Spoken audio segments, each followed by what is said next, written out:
স্ত্রীর উপরে স্বামীর দায়িত্ব কর্তব্য সম্পর্কে বলুন। খুব গুরুত্বপূর্ণ একটি প্রশ্ন। আমাদের দেশে স্বামীর প্রতি স্ত্রীর কর্তব্য কি, এই ওয়াজই শুধু বেশিরভাগ শোনা যায়। মহিলাদেরকে ওয়াজ করতে করতে করতে করতে বেচারীদেরকে আমরা কোণঠাসা রাখি, কিন্তু পুরুষরা আমরা মাশাআল্লাহ নিজেকে রাজা রাজা ভাব মনে হয়, তাই না? অথচ স্ত্রীর যেরকম অনেক কর্তব্য আছে স্বামীর প্রতি, স্বামীরও অনেক কর্তব্য আছে স্ত্রীর প্রতি। স্বামীর যে সমস্ত কর্তব্য আছে তার মধ্যে এক নম্বর কর্তব্য হলো আল্লাহ কোরআনে বলেছেন ওয়াশিরুহুন্না বিল মারুফ। স্ত্রীর সাথে সদাচরণ করতে হবে, সদ্ব্যবহার করতে হবে, সুন্দরভাবে জীবন যাপন করতে হবে। ছেঁচড়ামি করা যাবে।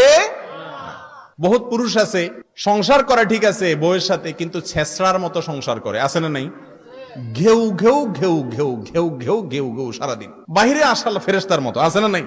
ইয়া বড় ফেরেশতা, ওনার মতো মানুষ হয় না, ওনার আখলাকে ওনার আচরণে সব ভাঙা চুরে পড়ে, কিন্তু বাসায় আসলে কুত্তার মতো আচরণ করে, আছে না নাই? নবীজি বলেছেন খায়রুকুম খায়রুকুম লিআহলিহি ওয়া আনা খায়রুকুম লিআহলি। তোমাদের মধ্যে এই যে আমরা অনেকগুলো লোক আজকে একত্র হইছি, আমাদের মধ্যে সবচেয়ে ভালো আল্লাহর কাছে ওই লোকটা যেই লোকটা তার বউয়ের কাছে ভালো, যার বউ তাকে অন্তর থেকে বলে যে আমার স্বামীর মতো মানুষ হয় না, এত ভালো মানুষ তিনি। এই সার্টিফিকেট যদি বউয়ের কাছে পাইতে পারেন